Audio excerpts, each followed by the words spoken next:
എല്ലാവർക്കും നമസ്കാരം. Thank you so much. Cinema ഈ 21-ാം തീയതി റിലീസായാണ്. Fantastic response. മാർക്കോ എന്ന സിനിമയ്ക്ക് ശേഷം റിലീസാവുന്ന സിനിമയാണ്. മാർക്കോ എന്ന സിനിമയ്ക്ക് മുൻപ് ഷൂട്ട് ചെയ്ത സിനിമയായിരുന്നു. ആൻഡ് ഞങ്ങൾക്ക് തോന്നി റിലീസ് കുറച്ചും കൂടി ഈ സമയത്ത് ചെയ്യുവാണെങ്കിൽ നന്നായിരിക്കുന്നു. ആൻഡ് വിചാരിച്ച പോലെ തന്നെ ഒരുപാട് നല്ല feedback in terms of family. ഇത് കംപ്ലീറ്റ് ഫാമിലി മൂവിയാണ്. ആക്ഷൻ സിനിമ എന്ന് പറഞ്ഞാൽ ഒരു പടമേ ചെയ്തിട്ടുള്ളൂ. പക്ഷേ ഐ ജസ്റ്റ് ഫീൽ ദാറ്റ് എന്നെ ഭയങ്കരമായിട്ട് സപ്പോർട്ട് ചെയ്തത് ഫാമിലി ഓഡിയൻസാണ്. അപ്പോൾ അവർക്ക് വേണ്ടി ഒരു കംപ്ലീറ്റ് കുടുംബത്തെ കംപ്ലീറ്റ്ലി നമുക്ക് അറ്റൻഡ് ചെയ്യാൻ പറ്റുന്ന ഒരു സിനിമ ചെയ്യണമെന്ന് ആഗ്രഹം ഉണ്ടായിരുന്നു. ഒരു കഥ എൻ്റെ അടുത്ത് മിസ്റ്റർ YB രാജേഷ് ഈ പടത്തിൻ്റെ സ്ക്രിപ്റ്റ് റൈറ്റർ പിച്ച് ചെയ്തപ്പോൾ വിനയുടെ പേര് പറഞ്ഞിട്ടുണ്ടായിരുന്നു. സജീവിന് അത് ഭയങ്കര ഇൻട്രസ്റ്റിംഗ് ആയി തോന്നി. അങ്ങനെ ഓൾ ഗെറ്റ് ടുഗദർ ഈ സിനിമ സംഭവിച്ചു. സിനിമ പ്രതികരണം എന്ന് പറഞ്ഞാൽ എൻ്റെ ജീവിതത്തിൽ ഒരുപാട് നമ്മൾ സിനിമകൾ ചെയ്തിട്ടുണ്ട്. എപ്പോഴും നമുക്ക് തോന്നും എന്തുകൊണ്ട് നമ്മളൊരു സിനിമ ചെയ്യുന്നു, what is the reason of choosing this particular story. ഞാൻ മനസ്സിലാക്കിയത് ഇന്ന് രാവിലെ ഒരു മെസ്സേജ് എന്നിലേക്ക് എത്തി. അതൊരു ഫേസ്ബുക്ക് പോസ്റ്റായിരുന്നു. എൻ്റെ ഫ്രണ്ട് എനിക്ക് ഷെയർ ചെയ്തപ്പോൾ കിട്ടിയതാണ്. ഇറ്റ് റെഡ് ദാറ്റ് ഒരു കുട്ടി അമ്മയോട് ചോദിക്കേണ്ടതായിരുന്നു, ഞാൻ എങ്ങനെയാണ് ഇവിടെ എത്തിയത് അച്ഛൻ്റെ അമ്മയുടെ കൂടെ. അമ്മയ്ക്ക് ഇത് പറഞ്ഞു കൊടുക്കാൻ ഒരു ജന്മിനൊരു ചെറിയ കുട്ടിയായതുകൊണ്ട് അങ്ങനെ ഭയങ്കര റീസൺസ് ഒന്നും കണ്ടെത്തില്ല. അവർ പിന്നീട് ഗെറ്റ്സ് ഇറ്റ് ബേബി എന്ന സിനിമ കാണാൻ പോയി. ആ സിനിമ കണ്ടതിന് ശേഷം ഫീൽ ഗുഡ് സിനിമ, ഫാമിലീസിനെ എല്ലാവർക്കും ഇഷ്ടപ്പെടുന്ന ഒരു സിനിമയായിട്ടാണ് വന്നത്. പക്ഷേ ആ മോൻ അമ്മയോട് ചോദിച്ചു, ഞാൻ ഇവിടെ എത്തിയപ്പോൾ അമ്മയ്ക്ക് ഒരുപാട് വേദനിച്ച് കാണാനില്ലായിരുന്നു. ആൻഡ് ദാറ്റ് വാസ് സംതിങ്, എന്താ പറയുക, എന്നെ ഭയങ്കര ടച്ച് ചെയ്തൊരു ഇമോഷൻ മതി. ആ ലേഡി അത് ഫേസ്ബുക്കിൽ പോസ്റ്റ് ചെയ്തു. ഞാൻ മനസ്സിലാക്കുന്ന ഇത്രയേ ഉള്ളൂ, അച്ഛൻ, അമ്മ, കുടുംബം ഇങ്ങനത്തെ ഒരു വികാരം മനസ്സിൽ കൊണ്ട് നടക്കുന്ന ഈ ജനറേഷനിലെ കുട്ടികൾക്കും അല്ലെങ്കിൽ ഓൾറെഡി ഫാമിലീസിനൊക്കെ അതിന് വാല്യൂ, ഹ്യൂമൻ ഇമോഷൻസ് അല്ലെങ്കിൽ ഫാമിലി റിലേഷൻസിനൊക്കെ വാല്യൂ കൊടുക്കുന്ന സമൂഹത്തിൽ നിൽക്കുന്ന ഫാമിലീസിന് ഇത് ഭയങ്കരമായിട്ട് കണക്ട് ചെയ്യുന്ന ഒരു സിനിമയായിരിക്കും. ഞാൻ പേഴ്സണലി ഒരുപാട് ഇത്തരം സിനിമകൾ ചെയ്തിട്ടുണ്ട്. മേപ്പടിയാൻ, ആളുകൾ, ഷഫീഖ്, സന്തോഷം, ഈ ജയഗണേഷ്, ഈ സിനിമകളെല്ലാം ഒരു ബേസിക് ഹ്യൂമൻ ഇമോഷന് ഭയങ്കരമായിട്ട് വാല്യൂ കൊടുക്കുന്ന സിനിമകളാണ്. അതിൽ I just feel that gets Set baby എന്നൊരു സിനിമ ഇതിൽ നിന്ന് കുറച്ചും കൂടി ഇമോഷണലി കണക്ട് ആവാനായിട്ട് എനിക്ക് ഫീൽ ചെയ്തു, സജീവിന് ഫീൽ ചെയ്തു, അതിലൂടെ ഇരിക്കുന്ന എനിക്കില്ല വിനയ എല്ലാവർക്കും. ഇങ്ങനത്തെ ഒരു സിനിമ കൂടി ഒരു ആക്ഷൻ സിനിമ ചെയ്യുന്ന സമയത്ത് ഇത്തരം സിനിമകൾ, ഈ ഒരു സിനിമയുടെ വലിപ്പം ബഡ്ജറ്റിലല്ല, ഐഡിയയിലാണ്, കോൺസെപ്റ്റിലാണ് സിനിമ വലുതാവുന്നത്. ഐ ഫീൽ എൻ്റെ കരിയറിൽ തന്നെ ഏറ്റവും ഇൻറ്റൻസ് ആൻഡ് ഏറ്റവും വലിയ തോട്ട് ഗെറ്റ്സ് ഇറ്റ് ബേബിയിലൂടെയാണ് നമ്മൾ പങ്കുവെച്ചത്. നിങ്ങളുടെ എല്ലാവരുടെ സപ്പോർട്ട് ഈ സിനിമ ഫാമിലി ഓഡിയൻസിലേക്ക് എത്തിക്കാൻ ഞാൻ റിക്വസ്റ്റ് ചെയ്യുന്നു. Thank you for coming here. This the whole idea. ഫീഡ്ബാക്കും ഗംഭീരമാണ്. ഇനിയും സിനിമ പതിയെ പിക്കപ്പ് ചെയ്തിട്ട് നല്ല രീതിയിൽ മുന്നോട്ട് പോകും. അതുവരെ നിങ്ങൾ കാണാത്തൊരു സിനിമ കാണണം. സോ ദാറ്റ് നിങ്ങളുടെ റെസ്പോൺസും പബ്ലിക്കിലേക്ക് എത്തിക്കാൻ സാധിക്കും. Thank you so much. നമസ്കാരം. ആദ്യമേ ഇവിടെ എത്തിയിട്ടുള്ള എല്ലാ മീഡിയ സുഹൃത്തുക്കൾക്കും എൻ്റെ സ്നേഹിതനെ അറിയിക്കുന്നു. ഒരുപാട് നല്ല പ്രൊമോഷൻ നിങ്ങളെപ്പോലെ അവിടെ ഇരുന്ന് കോർഡിനേറ്റ് ചെയ്തിട്ടുള്ള ഒരാളാണ്. ഇന്ന് ഇവിടെ ഇരുന്ന് സന്തോഷം തോന്നുന്നുണ്ട്. അതിലുപരിയായിട്ട് ഗെറ്റ്സ് ഇറ്റ് ബേബി എന്ന് പറഞ്ഞൊരു പടം ഒന്നിൻ്റെ കൂടെ ചേർന്ന് ചെയ്ത് കഴിഞ്ഞാൽ വളരെയധികം സന്തോഷമാണ്. ഒരുപാട് ഫാമിലി സ്ത്രീകൾ നമുക്ക് ഒരുപാട് ഫീഡ്ബാക്കുകൾ പറയുന്നുണ്ട്. ഈ ചിത്രം അവർക്ക് വേണ്ടിയിട്ടുള്ളതാണ്. അപ്പോൾ ഒന്നിൻ്റെ കണ്ടതിൻ്റെ ആടിയായി പറയുകയാണ്, അച്ഛൻ, അമ്മ, കുടുംബം, ഈ വികാരം മനസ്സിൽ കൊണ്ട് നടക്കുന്നത് തീർച്ചയായിട്ടും സ്പർശിക്കുന്ന ഒരു നല്ലൊരു കുടുംബ ചിത്രമാണ് ഗെറ്റ്സ് ഇറ്റ് ബേബി. നിങ്ങളെല്ലാവരും തീർച്ചയായിട്ടും കൂടുതൽ കുടുംബങ്ങളിലോട്ട് ഈ ചിത്രം എത്തിക്കണം. മലയാള സിനിമയിൽ തീർച്ചയായിട്ടും കുടുംബ പ്രേക്ഷകർക്ക് ഇഷ്ടമുള്ള സിനിമകൾ വരണമെന്ന് അവർ ആഗ്രഹിക്കുന്നുണ്ട്. അവർക്ക് വേണ്ടിയിട്ട് നമ്മൾ ചെയ്തൊരു സിനിമയെ ഗെറ്റ്സ് ഇറ്റ് ബേബി അവരിലോട്ട് എത്തിക്കാൻ വേണ്ടിയിട്ട് എല്ലാവരുടെയും സപ്പോർട്ട് നമ്മൾ ആഗ്രഹിക്കുന്നുണ്ട്. Thank you so much. So ഇനിയിപ്പം Q&A ആണ്. Q&Aക്ക് മുന്നേ ഞാൻ ഒന്നുകൂടെ റിമൈൻഡ് ചെയ്യുന്നു, let's keep the questions precisely to the movie. നമ്മൾ കുറേ കാര്യം ഡിസ്കസ് ചെയ്യാനുണ്ടാവും. അത് maybe in future will discuss. Let's keep the questions to the movie. നിങ്ങൾ ആരാ ചോദിക്കേണ്ടതെന്ന് പറഞ്ഞാൽ പാസ് ആണ്.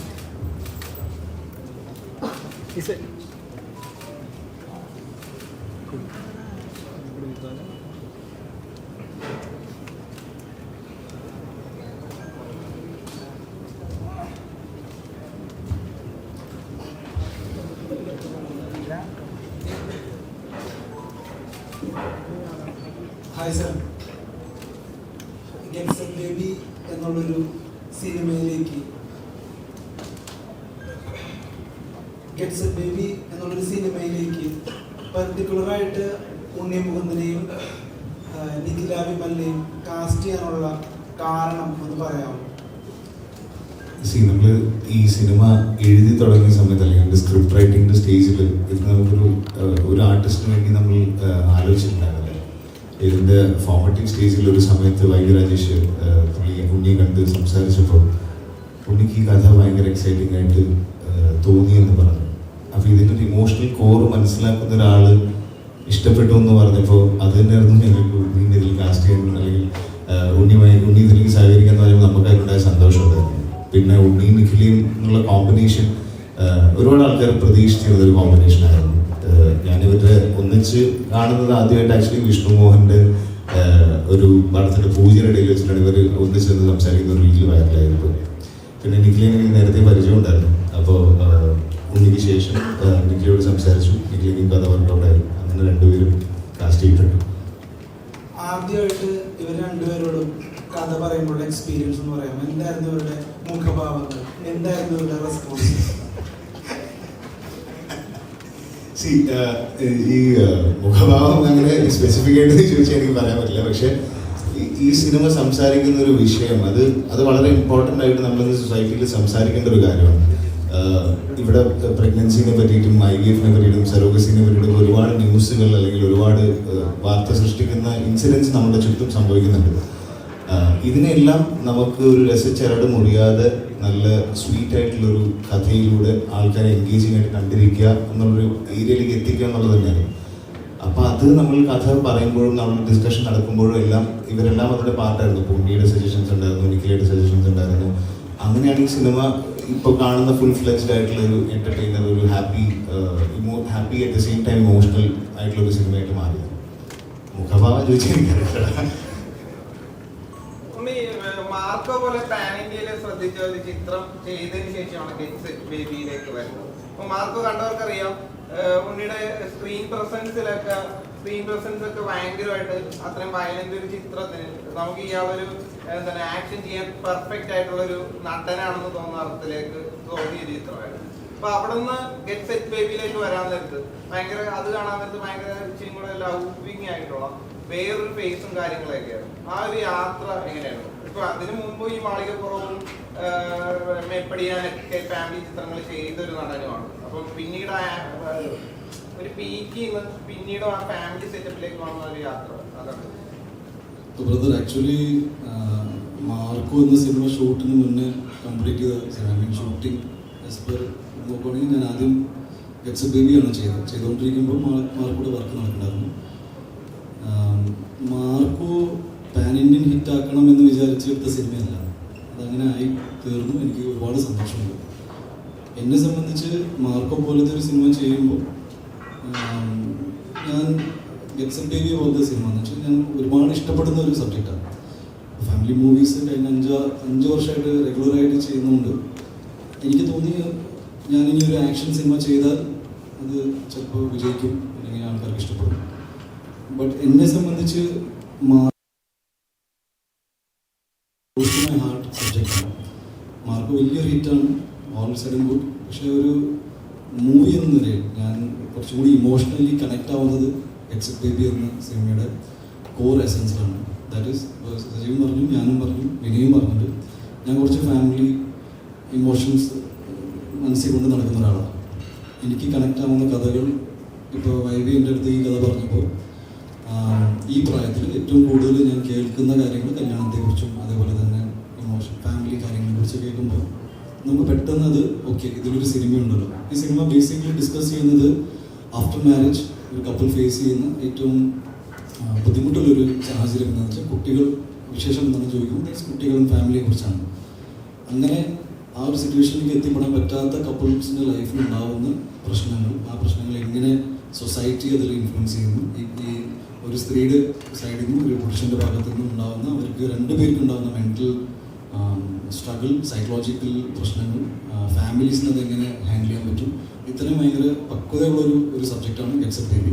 ബട്ട് വിനയുടെ ഒരു style of rendering and look and feel cinema looks very engaging, colourful. കുട്ടികൾക്കും ഫാമിലീസിനും കഴിക്കാൻ പോകുന്ന ആൾക്കാരും കല്യാണം കഴിച്ചവരും അതിനെക്കുറിച്ച് ചിന്തിക്കുന്നവർ, ഫാമിലി പ്ലാനിങ് ചിന്തിക്കുന്നവർക്ക് എല്ലാവർക്കും ഒരേപോലെ എൻജോയ് ചെയ്യാൻ പറ്റുന്ന സിനിമ ഗെറ്റ്സ് എ ബേബി ആയിരിക്കും. That's A take away. അതായത് നിങ്ങൾക്ക് ഈ സിനിമ വീട്ടിൽ പോയി ഡിസ്കസ് ചെയ്യാം, വീട്ടിൽ ഇരുന്ന് ഡിസ്കസ് ചെയ്യാം. മാർക്കോയിൽ അങ്ങനെ ഡിസ്കസ് ചെയ്യാനൊന്നുമില്ല. മാർക്കോ ഒരു മൊമെൻ്ററി ഹൈ ആണ്.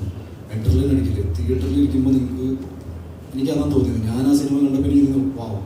പക്ഷെ ഞാൻ പിന്നീടേക്ക് മാർക്കോയെ കുറിച്ച് ചിന്തിക്കാനൊന്നും ഉണ്ടായില്ല. ബട്ട് ആ ഒരു ഇമോഷൻ ക്രിയേറ്റ് ചെയ്യാനും ഭയങ്കര പാടാണ്. ഗെറ്റ്സ് എ ബേബിയെ സംബന്ധിച്ച് ഒരു സ്ലോ ബ്രൂയിങ് പ്രോസസ്സാണ്. ഇങ്ങനെ നിങ്ങൾക്ക് പിന്നീട് ചിലപ്പോൾ ഇപ്പം എന്നെ സംബന്ധിച്ച് മാർക്കോയിൽ ഒരു ഭയങ്കരമായ ഫീഡ്ബാക്ക് ഒന്നും കിട്ടിയിട്ടില്ല. സ്വാഗ് മ്യൂസിക്, സ്വാഗ്, ഇങ്ങനത്തെ ഒരു ജനറിക് ഫീഡ്ബാക്കാണ്. തിയേറ്ററിൽ അടിപൊളിയായിരുന്നു, വെൽ ആൻഡ് ഗുഡ്.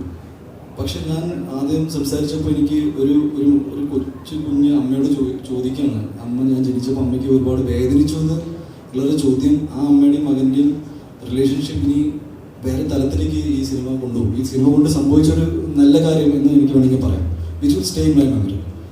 ആ സെൻസിൽ ആസ് എൻ ആക്ടർ ഓൾസോ. ഇപ്പോൾ വിനയ് എന്നെ കാസ്റ്റ് ചെയ്യുമ്പോൾ വിനയ്ക്കും ഇതൊരു ചലഞ്ചാണ്, ഇങ്ങനത്തെ ഒരു ടൈപ്പ് ഓഫ് സിനിമ. സജീവ് ഒരു ഹാർഡ് കോർ ആക്ഷൻ സിനിമ ഇഷ്ടപ്പെടുന്ന ഒരാളാണ്, ലാലേട്ടൻ്റെ കൂടെയാണ്. അപ്പോൾ പിന്നെ അങ്ങനത്തെ ഒരു മീശ പിരിക്കുന്ന സിനിമകളൊക്കെ പ്രതീക്ഷിക്കാം സ്കന്ധയിൽ നിന്ന്. ഞങ്ങൾ പക്ഷേ ഓവറോൾ ഇങ്ങനത്തെ സിനിമയും ഇഷ്ടപ്പെടുന്ന ആൾക്കാരായതുകൊണ്ട് ഞാനും എനിക്ക് ഫാമിലി ഓഡിയൻസ് ഇങ്ങനെ പൂർണ്ണമായിട്ട് അവോയ്ഡ് ചെയ്യാൻ പറ്റില്ല. ബിക്കോസ് മാർക്കോ പോലത്തെ ഒരു A സർട്ടിഫൈഡ് സെഗ്മെൻറ്റഡ് മൂവി ചെയ്തപ്പോൾ എനിക്കൊരു പേടി ഉണ്ടായെന്ന് വെച്ചാൽ എൻ്റെ ഒരു പ്രൈമറി ഓഡിയൻസ്, ദാറ്റ് ഈസ് ഒരു നടനെ ഭയങ്കരമായിട്ട് സപ്പോർട്ട് ചെയ്യുന്നത് ഫാമിലി ഓഡിയൻസാണ്. അവർക്ക് വേണ്ടി ഒരു സിനിമ ഇമ്മീഡിയറ്റ് വരുമ്പോൾ നന്നായിരിക്കും. അതിൻ്റെ ഭാഗമായിട്ട് വന്ന ഒരു സിനിമയാണ്. നിങ്ങളെല്ലാവരും കാണുമ്പോൾ ഞാനിപ്പോൾ ഈ പറഞ്ഞ കാര്യങ്ങളെല്ലാം എനിക്ക് റിലേറ്റ് ചെയ്യാൻ പറ്റും. Even for you also. ഞാൻ ഫാമിലീസ് എന്ന് പറയുമ്പോൾ പ്രായമില്ല അതിൽ. ജസ്റ്റ് ദാറ്റ് ഒരു കൊലാബറേറ്റീവ് സ്പേസിൽ നിൽക്കുന്ന ഒരു നല്ല സിനിമ. സജ്ജട ജീവിതത്തിന്റെ ഭൂരിഭാഗം ടൈമിലും മോഹൻലാൽ എന്ന് പറഞ്ഞ ഓറയെ കണ്ടുകൊണ്ടിരിക്കുന്ന ഒരാളാണ്. എന്നിട്ട് എന്തുകൊണ്ടാണ് ഉണ്ണിമൂന്തനെ വെച്ച് ആദ്യം തീർച്ചയായിട്ടും മോഹൻലാൽ സാറിന്റെ ബ്ലെസ്സിങ്ങോട് കൂടിയാണ് ഈ പടം തുടങ്ങിയത്.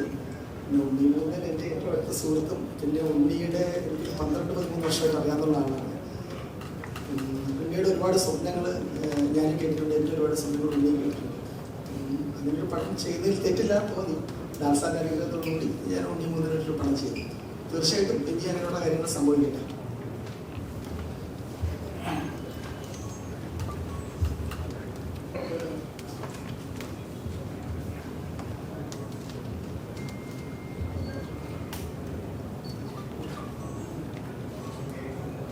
മുഖഭാവം ചോദിച്ച ആൾക്കൊരു മറുപടി പറയാം. കാരണം ഉണ്ണിമൂന്നിന് ഈ കഥ കേട്ടോണ്ടിരുന്നപ്പോൾ ഉണ്ണി വളരെ നിഷ്കളങ്കനായ ഒരു മനുഷ്യനാണ്. ഓക്കെ, അപ്പൊ നിഷ്കളങ്കതയ്ക്ക് ഒരു വിലയുണ്ടെന്ന് പറയുന്നത് ഉണ്ണി ഇങ്ങനെയൊക്കെ ജീവിതത്തിൽ നടക്കില്ലേ, ഇങ്ങനെയൊക്കെയാണല്ലേ. കാരണം അയാൾക്ക് അതിന്റെ പല കാര്യങ്ങളും അറിയില്ല എന്ന് യഥാർത്ഥം ഞാനിവിടെ തുറന്നു പറയുന്നില്ലായിരുന്നു. ഓക്കെ, ഇപ്പോഴാണ് അതൊക്കെ പുള്ളി പഠിച്ചത്. ഒരു ബാച്ചുലർ പ്രശ്നമാണ് കേട്ടോ.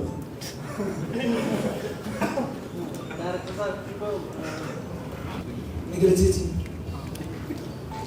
ഇപ്പോ മീഡിയക്കാർക്കാണെങ്കിലും ഇന്റർവ്യൂവിനാണെങ്കിലും എല്ലാ കാര്യങ്ങൾക്കും ചുട്ട മറുപടി കൊടുക്കുന്ന ആളാണ് നിഖില ചേച്ചി.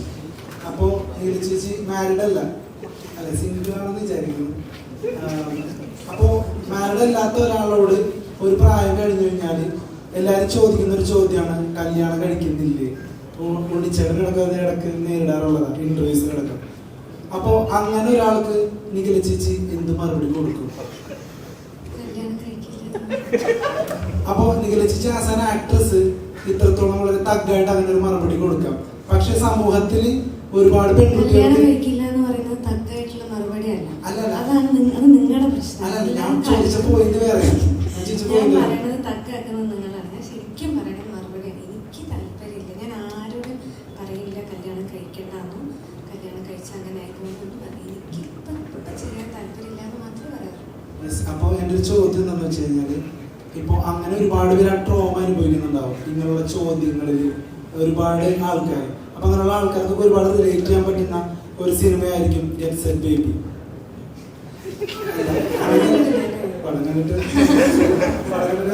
അല്ല അങ്ങനെ ചോദിക്കുന്നത്. അപ്പൊ ഞാനിതിന് വരുന്നൊരു വിമർശനം കേട്ടായിരുന്നു, ഈ പടത്തിന് വരുന്ന വിമർശനം നിങ്ങൾ എങ്ങനെ അഭിമുഖീകരിക്കുന്ന അറിയാൻ വേണ്ടി ഞാൻ ചോദിക്കുകയാണ്. അങ്ങനെ ഒരു കുട്ടി ഉണ്ടാവാത്തത് അല്ലെങ്കിൽ കല്യാണം കഴിക്കാത്തതൊക്കെ ഒരു വലിയ പ്രശ്നമായിട്ടാണോ നിങ്ങൾ അഡ്രസ് ചെയ്യുന്നത്? ഞങ്ങൾ അല്ല, നിഖില ചേച്ചി ഫസ്റ്റ് പറയും. നിഖില ചേച്ചിയുടെ പെർസ്പെക്റ്റീവ്. എന്റെ പെർസ്പെക്റ്റീവ് അത് സിനിമയാണ്. നിഖില ചേച്ചിയുടെ പെർസ്പെക്റ്റീവ് ഫസ്റ്റ് പറയും. എനിക്ക് കല്യാണം കഴിച്ച് കുട്ടികളുണ്ടാവാതിരിക്കുന്നത് ഒരു പ്രശ്നമായിട്ട് തോന്നാറില്ല. പക്ഷെ അതീ പറയുന്ന പോലെ അവരുടെ ചോയ്സാണ്. അവർക്ക് കുട്ടികൾ വേണം, ഏത് സമയത്ത് കുട്ടികൾ വേണം, അല്ലെങ്കിൽ ഞാൻ പ്രിപ്പയർഡ് ആണോ ഒരു അമ്മയാവാൻ, ഞാൻ പ്രിപ്പയർഡ് ആവാൻ ആണോ ഒരു അച്ഛനാവാൻ എന്നുള്ളതൊക്കെ ഇതിൽ മാറ്ററാണ്. എനിക്ക് ഈ സോഷ്യൽ പ്രഷറിൻ്റെ പേരിൽ കുട്ടികൾ ഉണ്ടാക്കുക എന്ന് പറയുന്ന ഒരു പ്രോസസ്സിനോട് എനിക്ക് താല്പര്യമില്ല. ബാക്കിയുള്ളത് അവരുടെ ചോയ്സാണ്. അവരുടെ ലൈഫിൽ നമ്മൾ അഭിപ്രായം പറയാൻ പാടില്ല. അപ്പം എനിക്ക് അറിയുന്ന ആരെങ്കിലും ആണെങ്കിലോ എൻ്റെ കാര്യമാണ് ചോദിക്കണമെന്നുണ്ടെങ്കിൽ എന്നെ അങ്ങനെ ഒരാൾക്ക് ഫോഴ്സ് ചെയ്തിട്ട് ചെയ്യിപ്പിക്കാൻ പറ്റില്ല. അല്ലെങ്കിൽ എന്നോട് അങ്ങനെ പറഞ്ഞാൽ ചിലപ്പോൾ ഞാൻ അത് എനിക്കത് താല്പര്യമില്ല എന്നുള്ളത് ഞാൻ ചിലപ്പോൾ പറയായിരിക്കും. എല്ലാവർക്കും അങ്ങനെ പറയാനുള്ള ഒരു പോസിബിലിറ്റി ഇല്ലാത്തതുകൊണ്ട് ചിലർക്ക് അതൊരു വളരെ പ്രഷറായിട്ടോ സ്ട്രെസ്സായിട്ടോ ഒക്കെ ഫീൽ ചെയ്യാറുണ്ട്. അങ്ങനെയുള്ള ഈ സിനിമയിലും കുട്ടികളാവുന്നില്ല എന്ന് പറയുന്ന പ്രഷറുള്ള ആൾക്കാരുണ്ട്, കുട്ടികളാവാൻ വേണ്ടി ട്രൈ ചെയ്യുന്ന ആൾക്കാരുണ്ട്, പലതരത്തിലുള്ള ഫാമിലീസിന് അതിൽ കാണിക്കുന്നുണ്ട്. ഈ പ്രഷർ വേണ്ട എന്ന് പറയുന്ന ആൾക്കാരുണ്ട്. എന്തിനാണ് നമ്മൾ അങ്ങനെ ഒരു സോഷ്യൽ പ്രഷറിൻ്റെ പുറത്ത് അല്ലെങ്കിൽ ഈ പറയുന്ന പോലെ ഒരു കമ്മിറ്റ്മെൻറ്റിൻ്റെ പുറത്തൊക്കെ അങ്ങനെ ചെയ്യുന്നത് എന്തിനാണെന്ന് ചോദിക്കുന്ന ആൾക്കാരുണ്ട്. അങ്ങനെ പല കാര്യങ്ങളും ഈ സിനിമയിൽ ഡിസ്കസ് ചെയ്യുന്നുണ്ട്. ഇത്രയും നാൾ ഉണ്ണിമൂന്തൻ ചെയ്ത പടങ്ങളിൽ ഏറ്റവും ബെസ്റ്റ് ആയിട്ട് ഇമോഷണൽ ചെയ്തത് ഗെറ്റ് സെറ്റ് ബേബിയിലാണ് തോന്നിയത്. ഇത്രയും നാൾ ചെയ്ത സിനിമകളിൽ നിന്നുള്ള ഒരു എക്സ്പീരിയൻസ് ആണോ അതോ സ്പെസിഫിക്കലി ഈ ഒരു പടത്തിന് വേണ്ടി ഇമോഷണൽ ചെയ്യാൻ കൊടുത്തിട്ടുണ്ടോ? Thank you. ആക്ച്വലി രണ്ടുണ്ട്, എക്സ്പീരിയൻസും ഉണ്ട്, സബ്ജക്റ്റിനോടുള്ള താല്പര്യമുണ്ട്. അതിൻ്റെ മുകളിലൊന്നുമില്ല. പിന്നെ ഞാൻ ഇപ്പോൾ പണ്ടത്തെ പോലെ എനിക്കിങ്ങനെ ഈ സിനിമയിൽ ഞാൻ ഇങ്ങനെ ചെയ്തു ടേക്ക് ഇറ്റ് ഒരു നല്ലൊരു സെറ്റപ്പിൽ ഇത് ഒരുപാട് കാര്യങ്ങളുണ്ട്. ഒരു സിനിമയിൽ വർക്ക് ചെയ്യുമ്പോൾ നമുക്ക് കംഫർട്ടബിൾ ആവുന്ന ഒരു സ്പേസ് വരുമ്പോൾ ചിലപ്പോൾ നമ്മൾ അറിയാതെ സംഭവിക്കുന്ന കാര്യങ്ങൾ ഇതൊക്കെ. ഞാൻ ഒട്ടും പ്രിപ്പയർഡായിട്ട് പോകുന്ന ആളല്ല. ഞാൻ അങ്ങനെ ഒരു മെത്തഡ് ആക്ടിങ് ഫോളോ ചെയ്യുന്ന ആളല്ല.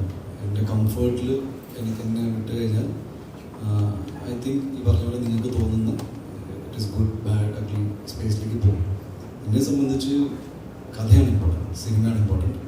അതിൽ സിനിമയിൽ ഞാൻ മാത്രം നന്നായി അല്ലെങ്കിൽ നിഖില മാത്രം നന്നായി എന്ന് കേൾക്കുന്നതിൽ നമുക്ക് താല്പര്യമില്ല. സിനിമ ഇൻ ടോട്ടാലിറ്റി ഒരു കഥയാണ്. ആ കഥ കമ്മ്യൂണിക്കേറ്റ് ആവുന്നുണ്ടോ, ആ കഥയിൽ മെയിനായിട്ടൊന്നും പറയാൻ ഉദ്ദേശിക്കുന്ന വിനയ പറഞ്ഞ ഒരുപാട് കാര്യങ്ങൾ നമ്മൾ ഈ സിനിമയിലൂടെ ഒട്ടും പ്രീച്ച് ചെയ്യാവാതെ ഇങ്ങനെ ചെയ്യുമോ അങ്ങനെ ചെയ്യുന്നല്ല, ഒരു സെറ്റപ്പാണ്. ഈ അർജുൻ ബാലകൃഷ്ണൻ എന്ന് പറഞ്ഞ ഗായനാക്കിൻ്റെ ജീവിതത്തിൽ സംഭവിക്കുന്ന ഒരുപാട് കാര്യങ്ങൾ, അതുപോലെ 5 കുടുംബങ്ങൾ ഇതിൽ കാണിക്കുന്നുണ്ട്. ഈ സിറ്റുവേഷനിൽ ഇവരെങ്ങനെ ബിഹേവ് ചെയ്യുന്നു, എങ്ങനെയൊക്കെ അവർക്ക് ബിഹേവ് ചെയ്യാൻ പറ്റുമായിരിക്കും, അങ്ങനത്തെ പോസിബിലിറ്റീസാണ്. ഹൈപ്പോത്തറ്റിക്കലി നിങ്ങൾ കുട്ടികൾ ഉണ്ടായില്ലെങ്കിൽ ശരിയല്ല എന്നൊന്നും നമുക്ക് പലതും കാട് കയറി പലതും ചിന്തിക്കാം. നമ്മളിപ്പോൾ സംസാരിക്കുന്ന ഈ ഗായനാക്കി അവരുടെ ജോലി തന്നെ കുട്ടികൾ ഉണ്ടാവാൻ വേണ്ടി ആൾക്കാർ വളരെ പോസിറ്റീവ്ലി ഇൻസ്പയർ ചെയ്യുക, അതുപോലെ തന്നെ സയൻറ്റിഫിക്കലി അവരെ സപ്പോർട്ട് ചെയ്യുക എന്നൊക്കെയാണ്. അപ്പോൾ കഥ അതിനെ ചുറ്റി തന്നെ സഞ്ചരിക്കുക. ഇതിന് നമുക്ക് ഒരു കോണ്ടന്റ് ക്രിയേഷൻ്റെ ഭാഗമായിട്ട് നമുക്ക് എന്ത് വേണമെങ്കിലും പറയാം. That is fine, not an issue.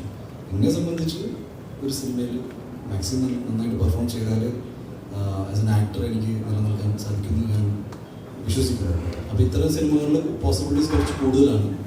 Marco എന്ന സിനിമയിൽ എൻ്റെ എന്താ പറയുക, മാർക്കോ ഒരു അഡ്രിനലിൻ സ്പേസാണ്. എന്നാൽ അതിൽ അഭിനയം ഇല്ലാതെന്ന് പറയാൻ പറ്റില്ല. രണ്ടിലും രണ്ട് രീതിയിൽ തന്നെ I really enjoy working. Because ഞാൻ കഥകൾ സെലക്ട് ചെയ്യുന്നത് എൻ്റെ കംഫർട്ടിനനുസരിച്ചിട്ടാണ്. എൻ്റെ കംഫർട്ട് ഇന്ന ജോണറിലാണെന്ന് ഞാൻ വിശ്വസിക്കുന്നില്ല. എനിക്കൊരു അടിപൊളി കോമഡി പടം ചെയ്യാൻ ഭയങ്കര ആഗ്രഹമുണ്ട്. കഥകൾ എത്തിയിട്ടില്ല. അതുപോലെ തന്നെ ഒരുപാട് സബ്ജക്റ്റുകളുണ്ട് വേറെ ഐ വോണ്ട് ടു പാർട്ടിസിപ്പേറ്റ്. അതെല്ലാം സംഭവിക്കട്ടെ. അപ്പോൾ ഓരോ സിനിമ വിജയിക്കുമ്പോൾ നമുക്ക് പുതിയ പുതിയ കഥകളിലേക്ക് എത്താം. Thank you.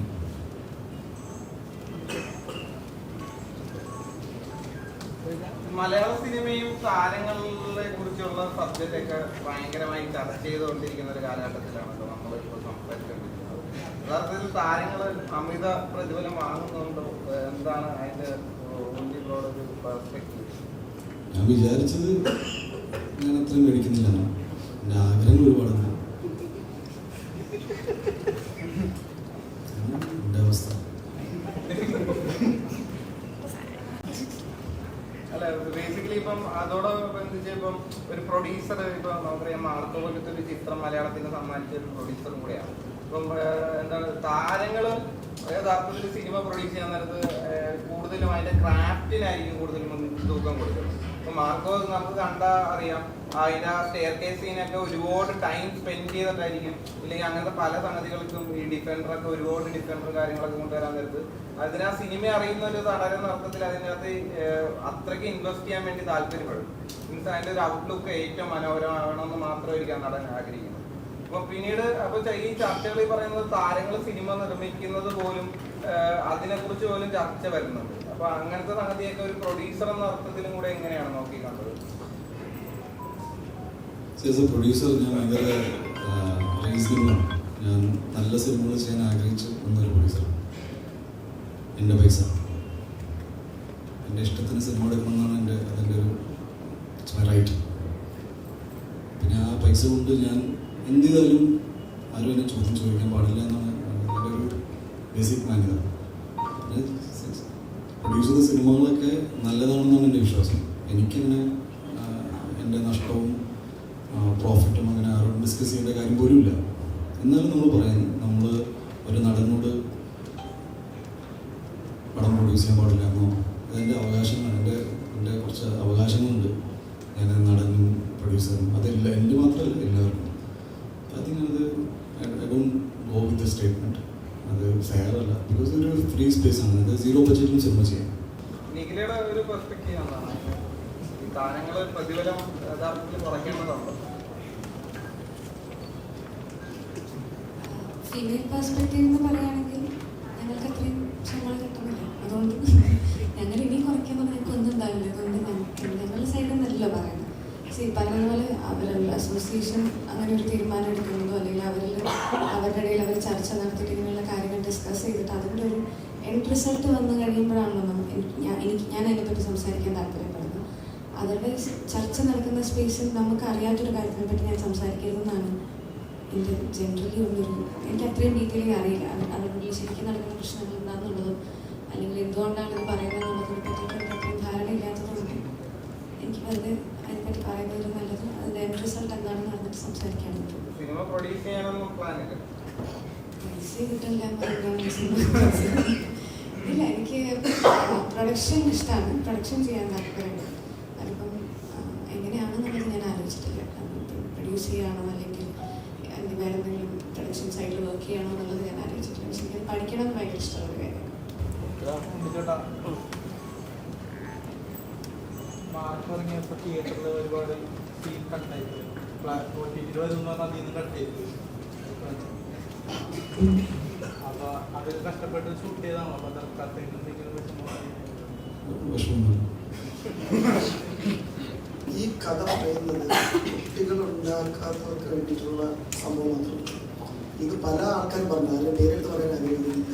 സിനിമ വ്യക്തമായി കണ്ടാലൊരു കാര്യം, കുട്ടികൾ ഉണ്ടാകാത്തവർക്കും കുട്ടികൾ വേണ്ടെന്ന് വച്ചിരിക്കുന്നവർക്കും കുട്ടികൾ ലേറ്റായി ഉണ്ടായവർക്കും എല്ലാവർക്കും വേണ്ടിയിട്ടുള്ള മെസ്സേജ് കൺവേ ചെയ്യുന്ന സിനിമയിലേക്ക് സാധിക്കും.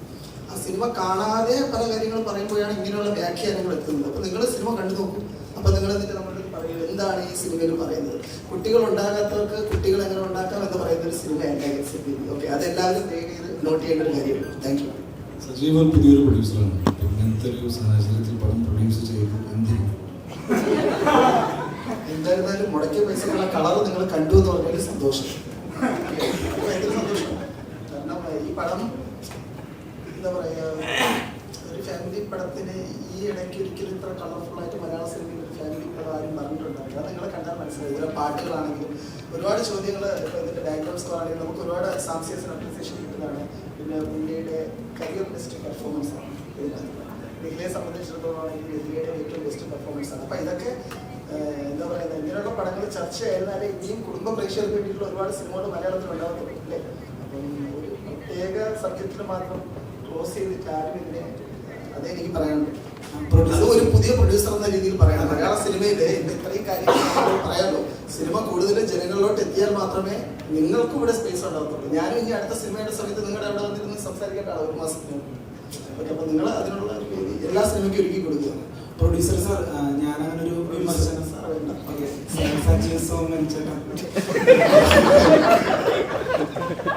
ഞാനങ്ങനെ ഒരു വിമർശനം മറ്റൊരാളുടെ പറഞ്ഞത്, അതായത് ഒരു സിനിമ കണ്ടു കഴിഞ്ഞാൽ ഉടനടി തന്നെ ഇപ്പൊ സമൂഹ മാധ്യമങ്ങളിൽ റിവ്യൂസ് എന്ന പേരിൽ കുറെ പേര് റിവ്യൂ ചെയ്യുന്നുണ്ട് ഉടനെ തന്നെ, ഒരു 1-2 മണിക്കൂറിനുള്ളിൽ തന്നെ.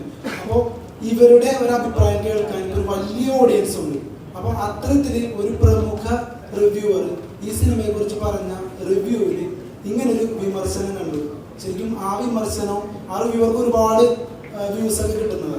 പക്ഷെ അത്തരത്തിലുള്ള വിമർശനങ്ങൾ വരുമ്പോൾ ഈ സിനിമയെ ഒരു നെഗറ്റീവായിട്ട് അത് ബാധിക്കുമല്ലോ എന്ന് വിചാരിച്ച് നിങ്ങളുടെ ഭാഗത്തുനിന്ന് തന്നെ ഒരു ക്ലിയറൻസ് കിട്ടാൻ വേണ്ടിയിട്ട് കൂടിയാണ് ഞാൻ അങ്ങനെ ചോദിച്ചത്.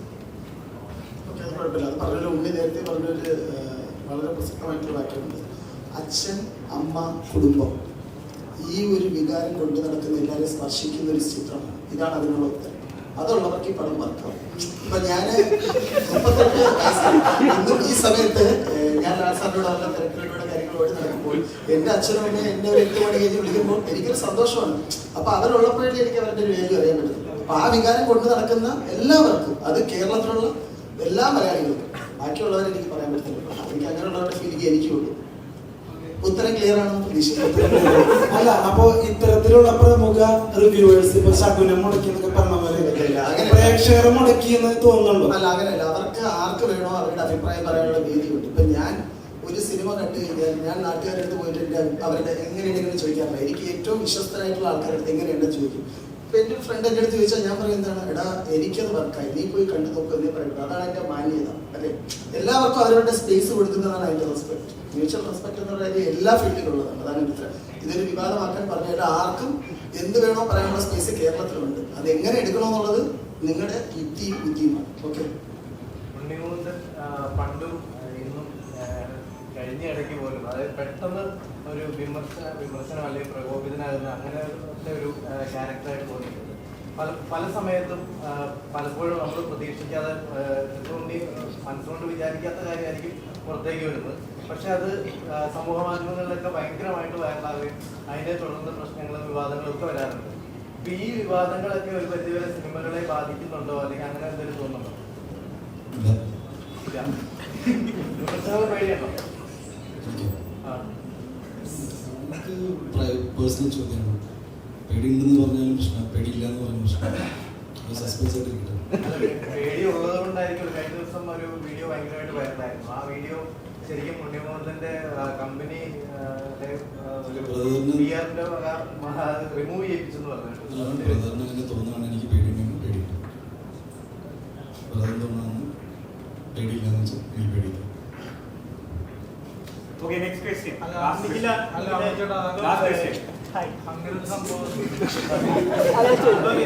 രാജുവേട്ടന് ശേഷം ഇന്ത്യ ഒട്ടാകെ ചർച്ച ചെയ്യപ്പെട്ട മറ്റൊരു നടന്റെ പേരായിട്ടാണ് ഈ സിനിമയുടെ പഠിക്കുന്നത്. അതും റീജിയണൽ ലാംഗ്വേജിലുള്ള പടമാണ്. അപ്പോൾ അത് എത്രത്തോളം സ്പെഷ്യലാണ്. അത് മാത്രമല്ല, ഒരുപക്ഷെ ഈ പടത്തിൽ അഭിനയിക്കുമ്പോൾ ഉണ്ണിമുകുന്ദൻ അല്ലെങ്കിൽ ഇത്തരത്തിൽ നാഷണൽ ഒരു അപ്രിസിയേഷൻ കിട്ടാൻ പോകുന്ന ഒരു നടനാണെന്ന് അറിയത്തില്ലായിരിക്കും. കാരണം ബിക്കോസ് അന്ന് പാർസോ ഇറങ്ങിയിട്ടില്ല. അപ്പൊ എത്രത്തോളം സ്പെഷ്യലാണ് ഈ ഗെറ്റ്സ് ബേബിയിലേക്ക് ഒന്ന് റിവൈൻഡ് ചെയ്ത് ചിന്തിച്ചു നോക്കുന്നത്.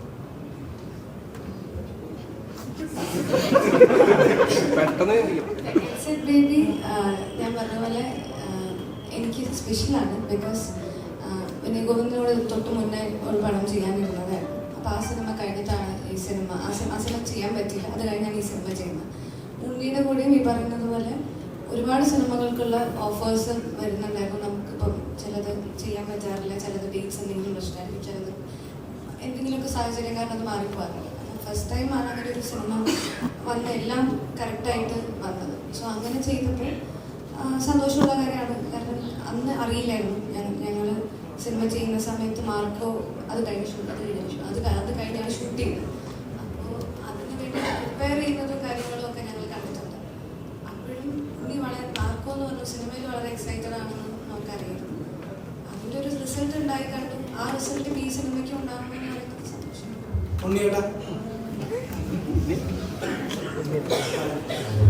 ഞാൻ ആദ്യമായിട്ടാണ് ജീവിതത്തിൽ ഉണ്ണിമുകുന്ദനോട് ചോദ്യം ചോദിക്കുന്നത്. ആദ്യത്തെ അവസാനത്തെ മാർക്കോ സിനിമയ്ക്ക് ശേഷം ഉണ്ണിമുകുന്ദൻ മലയാള സിനിമയുടെ 6ാമത്തെ സൂപ്പർ സ്റ്റാർ ആണ് എന്നുള്ള നിലയിൽ വിശേഷണങ്ങൾ പല പ്രമുഖ മീഡിയാസും ഒരു ഫീച്ചറായിട്ട് ചെയ്യുന്നത് കണ്ടായിരുന്നു. അത്രത്തോളം ഇമ്പാക്ട് മാർക്കോ സിനിമ ഉണ്ടാക്കുന്നുണ്ട്. ആസ് ആൻ ആക്ടർ ഉണ്ണിമുകുന്ദന്റെ കരിയറിൽ ഒരു വലിയ സ്റ്റാർഡം സപ്ലൈ ചെയ്ത സിനിമയാണ് മാർഗം, അതൊരു സംശയമില്ല. അപ്പോൾ ഉണ്ണിമുകുന്ദൻ സെലക്ട് ചെയ്യാൻ ആഗ്രഹിക്കുന്ന ഇത്തരത്തിലുള്ള ഫാമിലി സബ്ജക്റ്റിലൊക്കെ ആ ഒരു പ്രതീക്ഷാഭാരം ഇനി തൊട്ട് വരില്ലേ? അതൊരു നെഗറ്റീവ് പെർസ്പെക്റ്റീവ് ആയിട്ട് സിനിമനെ ബാധിക്കുമെന്ന് തോന്നുന്നുണ്ടോ? ബ്രദർ, ഞാൻ ആക്ച്വലി ഒരു സിനിമയും ഞാൻ ഇങ്ങനെയൊക്കെ ആയിത്തീരുമെന്ന് വിചാരിച്ച് ചെയ്യുന്നില്ല. ലൈക്ക് നമ്മൾ ഇപ്പോൾ എടുത്തു പറഞ്ഞത് ഗെറ്റ്സ് എ ബേബി കഴിഞ്ഞിട്ടാണ് ഈ സിനിമ ചെയ്തത്. റിലീസ് നേരത്തെ ആയി പോയെന്നേ ഉള്ളൂ. അതൊരു ടെക്നിക്കൽ റീസണാണ്. നമുക്ക് അങ്ങനെ ആയിപ്പോയി, അതും പ്ലാൻഡ് അല്ല. നെക്സ്റ്റ് 1-2 പടങ്ങൾ ഞാൻ ഓൾറെഡി സൈൻ ചെയ്ത് എൻ്റെ ടീം അതിനു വേണ്ടി വർക്ക് ചെയ്യുന്നുണ്ട്. അപ്പോൾ പെട്ടെന്ന് മാർക്കോ ഇങ്ങനെ ആയി എന്ന് വിചാരിച്ചിട്ട് പ്രത്യേകിച്ച് മാറ്റങ്ങൾ എൻ്റെ ജീവിതത്തിലുമില്ല, പ്രൊഫഷണൽ തീരുമാനങ്ങളുമില്ല. ഞാൻ ട്രൈ ചെയ്യും സിനിമകളുടെ. ഇപ്പോൾ മാർക്കോ പ്രൊഡക്ഷൻ ലെവലിൽ മെയിൻറ്റെയിൻ ചെയ്തൊരു ക്വാളിറ്റി ഉണ്ട്. ആ പ്രൊഡക്ഷൻ ക്വാളിറ്റി മെയിൻറ്റെയിൻ ചെയ്യാൻ നോക്കും. ബിക്കോസ് അത് ഗെറ്റ്സ് എ ബേബിയിലുണ്ട്. ഇനി വരാൻ പോകുന്ന സിനിമകളിൽ അങ്ങനത്തെ ഒരു എക്സ്പെക്ടേഷൻ ഡെഫിനറ്റ്ലി ഉണ്ടാവും. ഈ എഡിറ്റർ ഷമീർ മോഹമ്മദിന്റെ ഇന്റർവ്യൂ എന്ന ടൈമില് അദ്ദേഹം പറയണ്ടായി, ഉണ്ണിയുടെ 2015 മുതലുള്ള ഒരു സ്വപ്നമായിരുന്നു ഒരു ഫുൾ പാക്ഡ് ആയിട്ടുള്ള ഒരു ആക്ഷൻ ചിത്രം.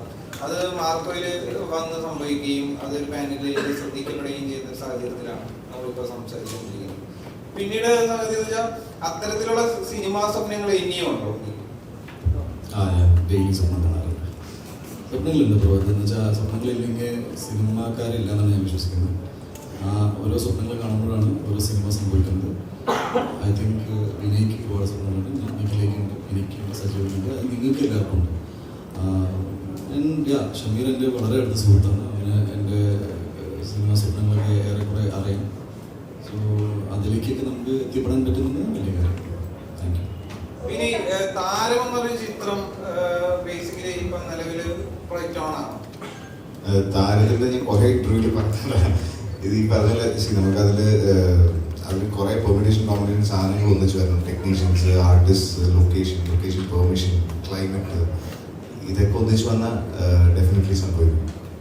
ഇപ്പം അതില് എന്താണ് ലിവിന്റെ ഒരു ഫിറ്റ്നസുമായി ബന്ധപ്പെട്ട ഒരു സംഗതിയാണ് ആ ചിത്രം.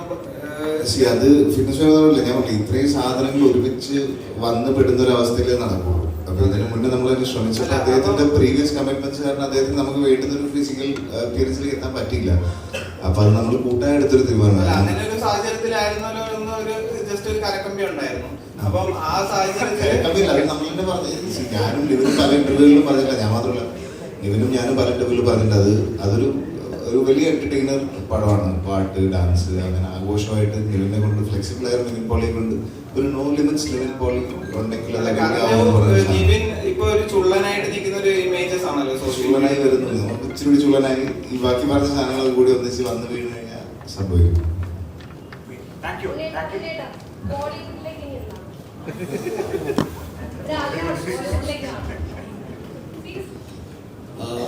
അങ്ങനെ പ്ലാനൊന്നുമില്ല, പക്ഷെ ഡിസ്കഷൻസ് ഉണ്ട് എല്ലാത്തിനും.